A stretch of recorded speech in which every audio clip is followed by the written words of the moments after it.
morning. I'm just going to do a really short tutorial on the Matchbook Notepads that we were making for our Talented Tuesday last week, and I'm not sure if everybody's already completed them, but I know I've had a couple requests to show a brief video, so that's what I'm doing. I'm posting here the supply list, and I will also post it on the end of the video for you to refer to. And I also have step-by-step instructions that I've typed out, but I will show you how to do this, and then you'll have the instructions and the supply list to refer to later. You will need one piece of double-sided cardstock, cut to 6" by 2.5 inch. 6 pieces of plain paper. I happen to have coffee dyed paper. These will be cut to 2" by 2 inch, and these will be used for your notepad portion inside the matchbook. And then 2 small paper reinforcements or staples. I do have reinforcements here, but if you don't have those, you can certainly use a stapler, glue it down, whatever. I will show you a couple different options. And then embellishments, such as book page, lace trim, buttons. I have cheesecloth here. Embellishments such as Christmas images and charms, buttons, anything just to embellish the actual matchbook cover. So let's get started. Obviously the simple miscellaneous supplies like ink for distressing or glue, stapler, scissors, and a bone folder if you want to really get your creases folded very sharply. And of course, as always, you need your imagination. There's no right or wrong way of doing this. These are just my simple instructions. You can adapt this to any size, anything that you want to make it to fit into your journal. Okay, so let's get started. I do have the step-by-step instructions, which I will post on the end, but I'm going to refer to this as well so I don't forget any steps in the middle of the video. So, first and foremost, you take your double-sided cardstock that you've already cut, fold up the bottom edge to about 1 inch, and then fold down the top edge to just fit underneath the bottom flap. Not all the way to the bottom, and you'll see why in future steps, but just underneath the flap. Next, you will take your 6 pieces of paper and just stack them on top of each other, just like a little notepad. Staple the bottom and insert that into the bottom of the matchbook cover. At this point, you can staple this in, but staple it close to the bottom so that the top flap will still fit underneath. You can also glue this for more stability, which I think I'm gonna do. I wanted to show you this. I'm going to show you the paper reinforcements as well, but at this point I'm just going to do the glue. Now make sure you don't get the glue all the way to the top of the flap, otherwise you won't be able to flip the cover down underneath the bottom flap.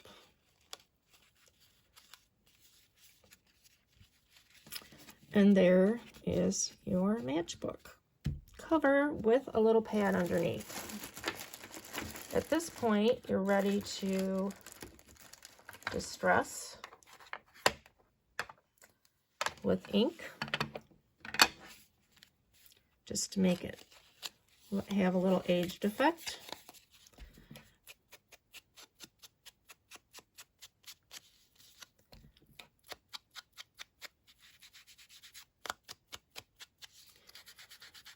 I sometimes go overboard with the inking, but I really like the ink.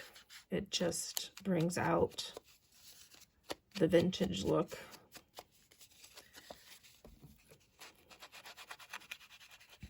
You know, this part's kind of boring to watch, but it's a step.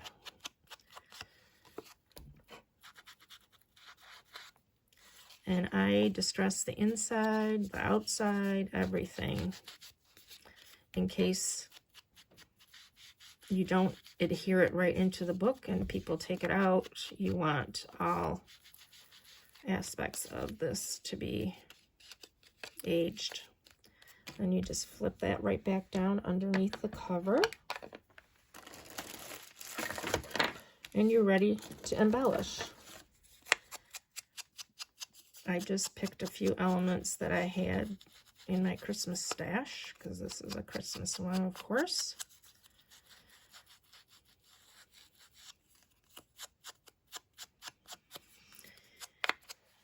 And on this one, I was thinking of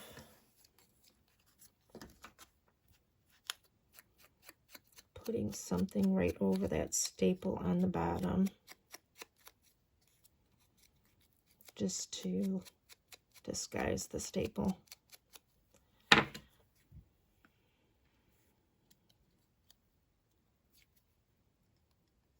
hope I'm in camera for all of this. Just getting used to doing these videos, so at this point, I just put this in the center of that little flap. I wanted to add some cheesecloth, which I stated in my previous video is one of my favorite elements for embellishing. It just really, I don't know, it just adds something to it, and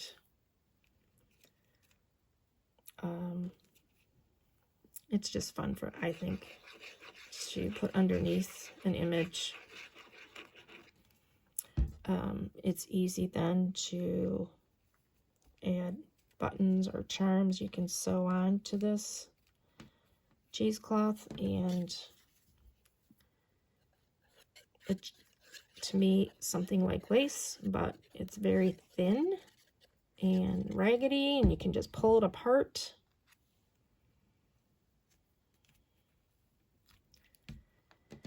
And I have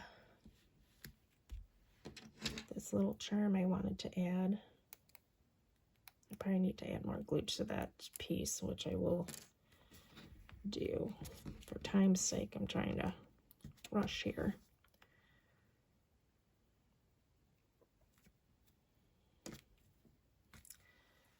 Add this little charm with a bulb pin. You can add it right to the cheesecloth as a little dangle.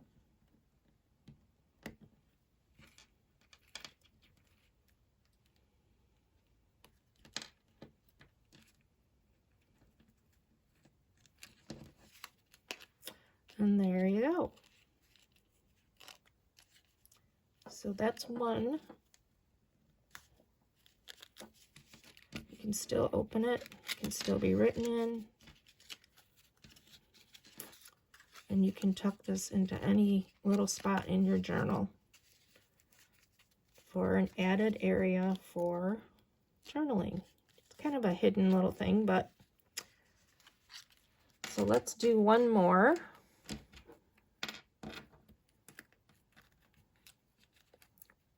Getting a little finicky on me, I see. There we go. So let's do one more. I have another piece of paper. Obviously, if you have directional, this is going to fold down to make the top of your matchbook cover. So you want to make sure you're folding this in the direction, so when you open it, it's facing the right way. Hope I'm making sense. And then fold the top down just underneath the flap.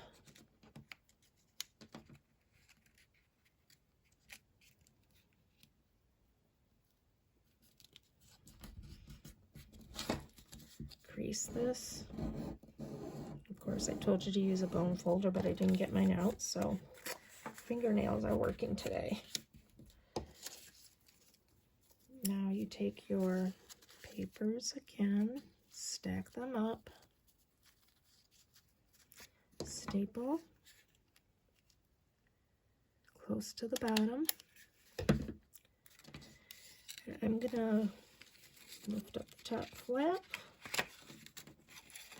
This one, I kind of want to show you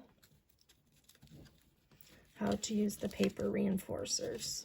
Reinforcers, I don't know exactly how to say it, but this is what I'm referring to. They're very small. They go through all the layers and fasten on the back.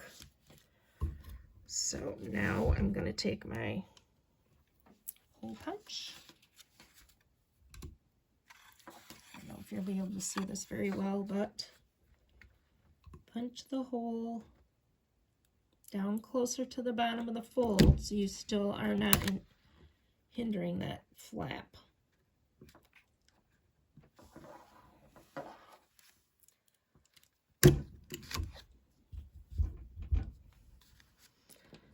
Add the little reinforcers right through those holes.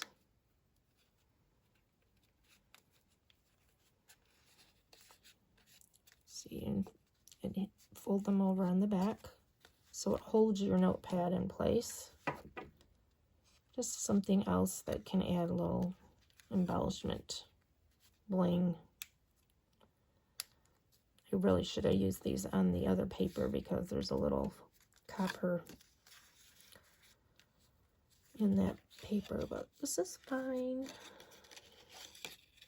So now you see, because I put these down far enough, I didn't hinder this flap at all, so it can still fold under there. I just wanted to make you aware of that because my first time around I put it up too high and it wasn't able to hook in. So I do not want to cover these. So now at this point I'm just going to add something up here. I can add this little bling somewhere. Maybe I'll just do it like that without that. But make sure you distress everything before you glue it down. Obviously, that's your choice. You don't have to distress, but I think for my journals, I like to distress them just because I use the vintage look. But to each their own, whatever you like. Everyone has a different taste, and that doesn't make anything right or wrong.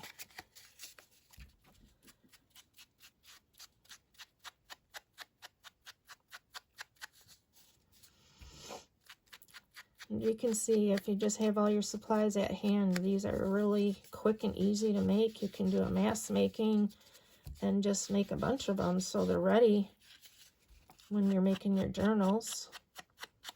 Obviously, you can use different themes. You don't have to use all Christmas, but at this point, I'm working on Christmas journals. So, mine are Christmas themed.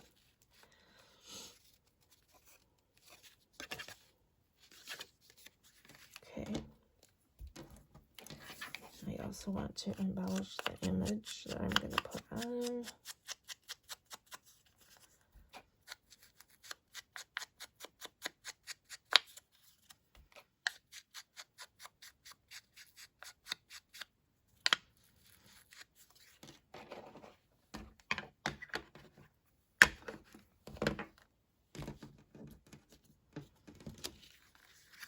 This back down.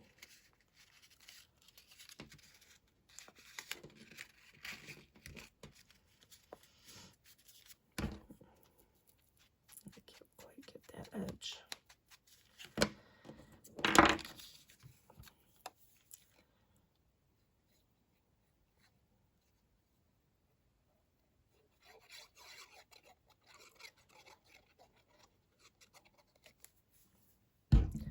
And you can even just like tuck this under the flap a little bit. Maybe. Things never work when you're videotaping. There we go.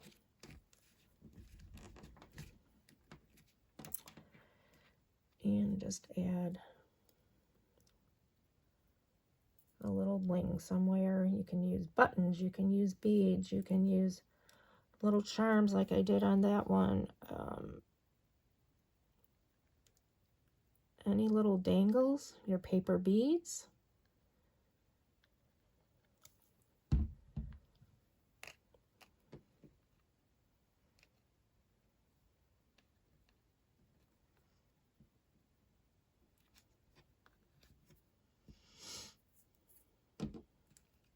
And there you have it. I don't normally add anything to the back of these because I think it just adds bulk that's not going to be seen. So I would prefer not to add anything to the back. But you can certainly add something flat or whatever, just to add a little extra embellishment to the back as well. So there you have it. I hope this was helpful, and I'm going to try and do, when we do the Talent Tuesdays, try and do the actual video for what we're going to make that day to help with the instructions and how to do things. I tried to explain it verbally through notes, but sometimes it's easier to see how to do it. So hope you enjoy this video and enjoy the rest of your day, and we will see you again soon. Thank you.